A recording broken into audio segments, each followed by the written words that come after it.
good to be home.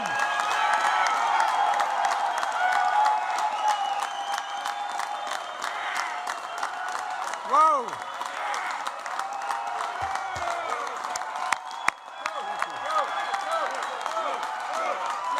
Thank you. Thank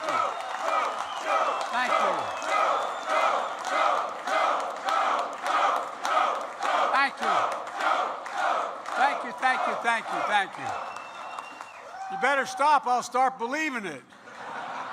Please have a seat if you have one. It's good to be home.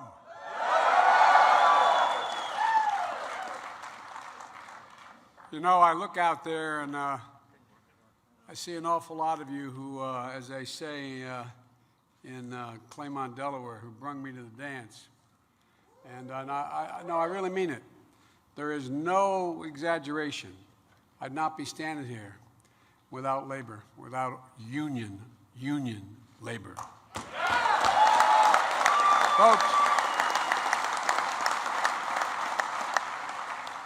as we used to say when I was a senator, if you excuse a point of personal privilege, before I turn to my main remarks, I'd like to have to briefly address the horrifying reports of the atrocities taking place in Ukraine and the steps the United States is taking to respond in close coordination with our allies and our partners.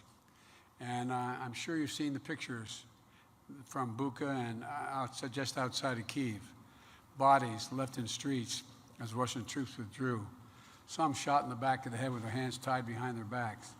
Civilians executed in cold blood. Bodies dumped into mass graves. A sense of brutality and inhumanity left for all the world to see unapologetically. There's nothing less happening than major war crimes. Responsible nations have to come together to hold these perpetrators accountable. And together with our allies and our partners, we're going to keep raising the economic cost and ratchet up the pain for Putin and further increase Russia's economic isolation.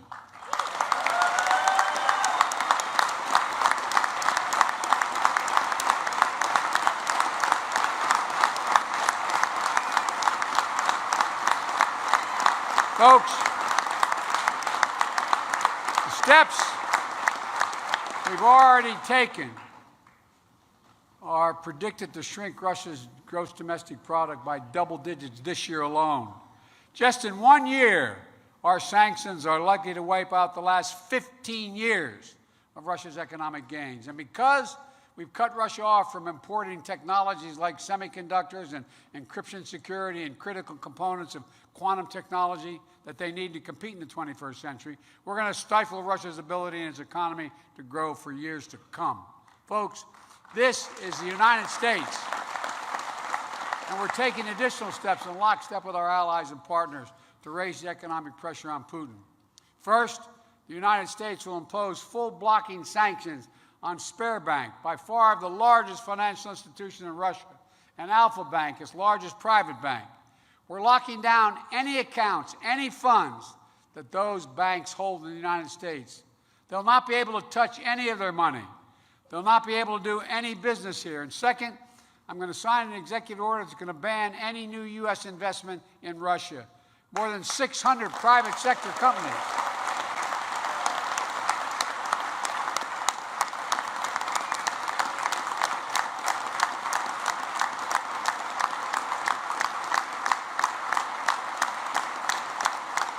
Folks, corporate America is stepping up and change.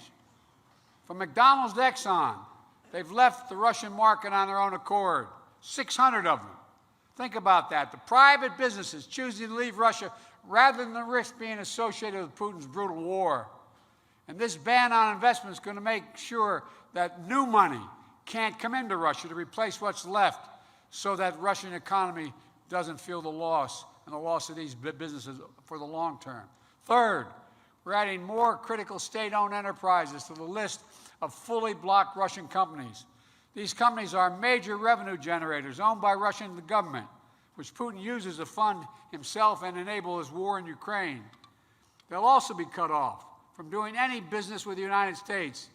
They'll not be able to access or use any assets they have in the United States. And fourth, We, along with our European allies, are adding the names to the list of Russian elites and their families that we're sanctioning. You see these yachts where they're being picked up? No, think about it. Think about the incredible amounts of money these oligarchs have stolen. These yachts are millions and millions of dollars. Look, these oligarchs and their family members are not allowed to hold on to their wealth in Europe and the United States and keep these yachts worth hundreds of millions of dollars, their luxury vacation homes, while children in Ukraine are being killed, displaced from their homes every single day. And finally, we're continuing to supply Ukraine with the weapons, resources they need to defend their country. Last Friday,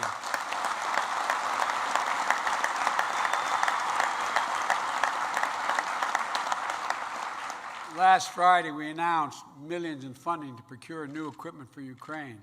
Advanced drones, laser-guided rocket systems. Yesterday, I signed another package to send more Javelin missiles, those shoulder-mounted missiles that can take out tanks and armored vehicles.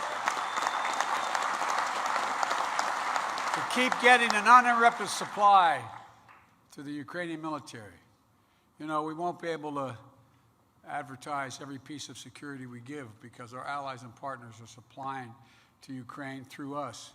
But advanced weapons and ammunition are flowing in every single day. And as you may have seen yesterday on television, when the Secretary of Defense was being cross-examined by one of our, how can I say it, our congresspersons, saying, "What have you done?" And he basically looked at him and said, "What the hell do you think we've done? Why do you think you're able to fight? We've trained them and we've given them the weapons." That's what's happening. Look,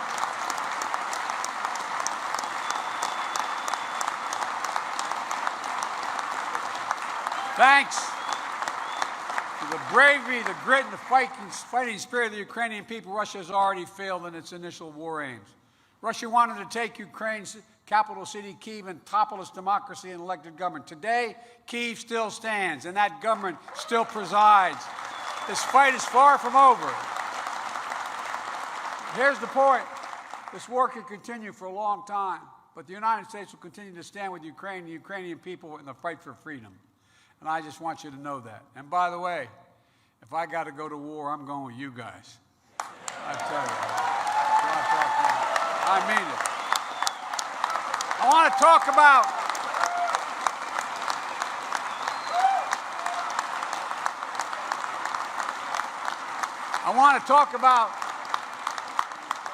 what I'm here today to talk about.